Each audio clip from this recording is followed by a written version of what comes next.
নবী করিম সাল্লাল্লাহু আলাইহি সাল্লামকে স্বপ্নে দেখার ব্যাপারে ওলামায়ে কেরামের দুইটা ব্যাখ্যা আছে। একটা ব্যাখ্যা হলো হাদিসে আসছে নবী সাল্লাল্লাহু আলাইহি সাল্লাম বলেছেন, কেউ যদি আমাকে স্বপ্নে দেখে তাহলে সে সঠিক দেখেছে, কারণ শয়তান আমার আকৃতি নকল করতে পারে না। এই হাদিসের একটা ব্যাখ্যা হলো, অনেক ওলামায়ে কেরামের ব্যাখ্যা হলো, সাহাবীরা যারা নবী সাল্লাল্লাহু আলাইহি সাল্লামকে চিনতেন, ওনার চেহারা মুখস্থ ছিল, তারা যদি স্বপ্নে দেখে তাইলে তিনি নবী সাল্লাল্লাহু আলাইহি সাল্লামই, শয়তান তার আকৃতি ধারণ করতে পারে না, এটা তাদের কথা। আমরা যারা নবী সাল্লাল্লাহু আলাইহি সাল্লাম কেমন ছিলেন, তার চেহারা রূপ কেমন ছিল আমরা দেখি নাই, তো আমরা যদি স্বপ্নে দেখি সেটা নবী আলাইহিস সালামের চেহারাও হতে পারে, আবার অন্য কাউকে আমার নবী সাল্লাল্লাহু আলাইহি সাল্লাম মনে হতে পারে, সেইটাও হওয়ার সম্ভাবনা আছে। এটা এক শ্রেণীর ওলামাদের মত।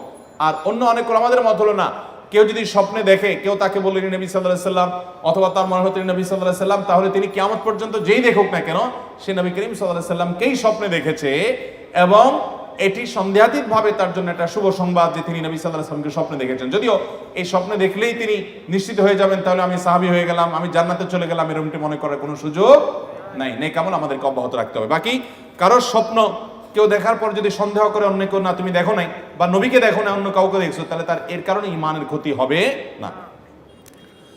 আমার খালাতো বোন, মামাতো বোন এবং ফুফাতো বোনের সাথে দেখা দেওয়া জায়েজ হবে কিনা জানালে উপকৃত হব। জটিল প্রশ্ন ভাই। জটিল কেন বললাম?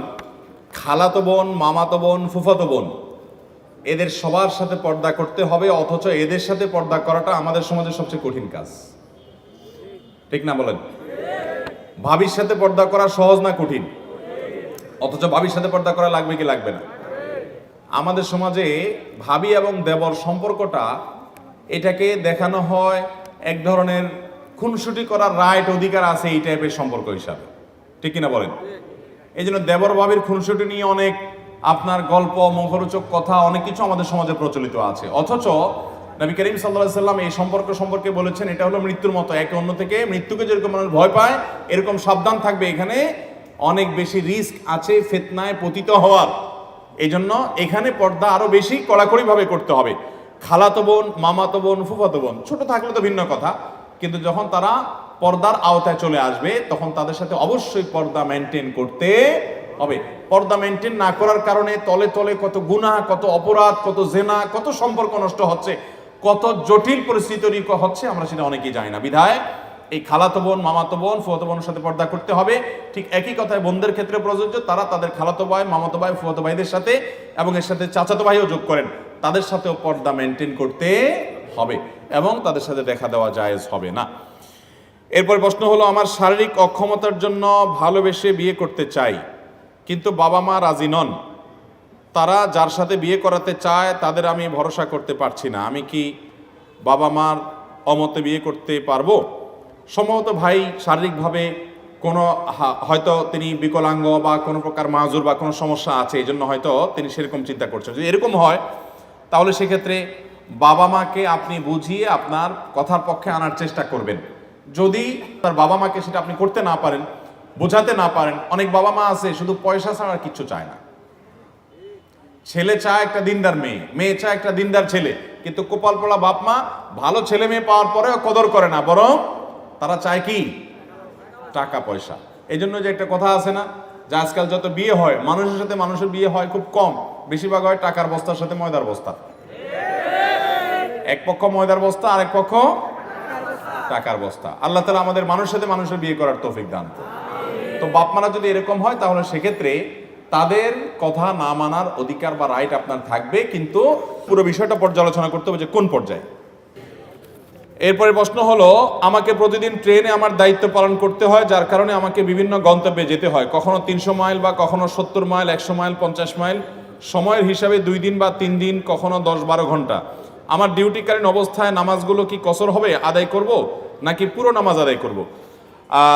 আপনি যদি ডিউটির অংশ হিসাবেও থাকেন, অনেক ট্রাক ড্রাইভার ভাইরা আছেন, বাস ড্রাইভার ভাইরা আছেন, বা সাধারণ কোনো প্রাইভেট গাড়ি ড্রাইভার আছেন যে দূর দূরান্তে যান, তাহলে তারা এই জায়গাগুলোতে যথাসম্ভব যে এই জায়গাগুলোতে তারা সফরের নামাজ পড়বেন, অর্থাৎ কসর পড়বেন, যেহেতু তারা সফরে আছেন। যদিও তিনি ডিউটিতে আছেন, তারপর তিনি কি থাকছেন? কসরেই আছেন। বিদায় তিনি সফরে আছেন, সেজন্য কসরের নামাজ পড়বেন। তিনি কোনো গন্তব্যে গিয়েছেন, 12 ঘন্টা থাকছেন, রেলে তিনি 12 মাস ডিউটি করেন, তো 12 মাস ডিউটি করলে ওই সফরের মধ্যেই থাকবেন, 12 মাস তিনি কসরের সুবিধা পাবেন, যেহেতু সেখানে তার বসবাসের জায়গা না সেটা। হিন্দু বন্ধুর বিয়েতে দাওয়াত খাওয়া জায়েজ হবে কিনা জানালে উপকৃত হব। হিন্দু বন্ধু তিনি যদি দাওয়াত দেয় আপনাকে, তাহলে সেক্ষেত্রে সাধারণ দাওয়াত খাওয়া যাবে, তাকে অন্তঃস্থল থেকে শিরক করে, সে আল্লাহকে বিশ্বাস করে না, সেই জায়গা থেকে আপনি সেই অবস্থানে তাকে আপনি রাখবেন না, কিন্তু তার সাথে সাধারণ সম্প্রীতি বজায় রাখা এবং আপনার সামাজিক অন্যান্য কর্মকাণ্ডগুলো করা, লেনদেন করা, এগুলো না জায়েজ নয়। ঠিক একইভাবে সে আপনাকে কোনো খাবার দিয়েছে, এটা খাওয়া আপনার জন্য জায়েজ হবে যদি খাবারটা হালাল হয়, আপনাকে কোনো উপহার দিয়েছে সেটা নেওয়া জায়েজ হবে আপনার জন্য যদি হালাল হয়। সাধারণত হিন্দুদের বিয়েতে, বিয়ের অনুষ্ঠানে যে আনুষ্ঠানিকতা আছে সেটার মধ্যে শিরকের উপাদান থাকে।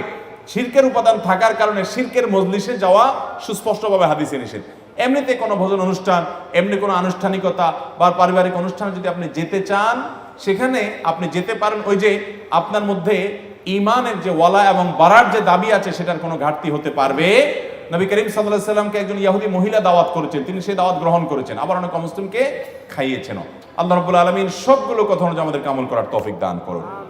এরপর প্রশ্ন হলো, আমার মা আমার খালাতো বোনের সাথে আমার বিয়ে ঠিক করে, হঠাৎ তাদের মধ্যে টাকা নিয়ে ঝগড়া হয় এবং বিয়ে বন্ধ হয়। আমি আর আমার খালাতো বোন সাক্ষী ছাড়া কাজী অফিসে গিয়ে বিয়ে করে ফেলি এবং যে যার বাসায় আসি। এখন আমাদের সম্পর্ক কেউ মানছে না, আমাদের জোর করে অন্য জায়গায় বিয়ে দিতে চায়, বিয়ে না করলে জাহান্নামে যাওয়ার অভিশাপ দেয়, কাজীকে টাকা দিয়ে বিয়ে বাতিল করে। এখন আমরা কি করব? জটিল প্রশ্ন ভাই। খালাতো বোনের সাথে বিয়ে ঠিক হয়েছে, এর মধ্যে টাকা নিয়ে ঝগড়া হয়ে বিয়ে ভেঙে ফেলছে। ওই যে একটু আগে বললাম, বাবা মা বেশিরভাগ ক্ষেত্রে অনেক ফ্যামিলিতে দেখা যায় যে টাকা পয়সার হিসাব নিকাশের উপর ভিত্তি করে ছেলে মেয়েদের বিয়ে ঠিক করে। তো এরকম যদি হয়, দিনদারিকে তারা প্রাধান্য না দেয়, তাহলে সেক্ষেত্রে আপনি দিনদারিকে প্রাধান্য দিয়ে বিয়ে করতে পারবেন। এখন কতটা আপনি আপনার খালাতো বোনকে বিয়ে করছেন কিসের কারণে? যদি বলেন যে দিনদারিতার কারণে, তার মধ্যে দিনদারিতা আছে, তাহলে সেক্ষেত্রে সেও মা বাবার অবাধ্য হয়ে এরকম কাজী অফিসে গিয়ে এরকম, আচ্ছা পালায় পুলায় বিয়ে করতে হবে কেন ভাই বলেন তো? পালায় তো করে চোর চুরি করে, সাধারণত চোর চুরি করে কি করে? তো এখন বিয়েই যখন করতে হবে তো দুইজন মিলে পালায় যায়, এটা কেমন কথা? যথাসম্ভব অভিভাবকদেরকে সম্মত করে নিজের দাবি আদায় করার চেষ্টা করবেন। হ্যাঁ, এক্সেপশন হতে পারে যে অভিভাবকরা আমাকে যে পথে যেতে বলছেন সেখানে গেলে আমি আল্লাহর বিধান লঙ্ঘন করতে হবে, হারামে লিপ্ত হতে হবে, আমার ঈমান আমল নষ্ট হয়ে যাবে, তখন আপনি বিকল্প পথে যেতে পারেন। এই জন্য ইন্ডিভিজুয়াল এই সমস্ত কেসগুলো কোনো দক্ষ আলেমের সাথে দেখা করে বিস্তারিত বলে তারপরে পরামর্শ নেবেন। আমরা মৌলিক শুধুমাত্র নীতিমালা বললাম। আস-সুন্নাহ ফাউন্ডেশন, উম্মার স্বার্থে সুন্নাহর সাথে।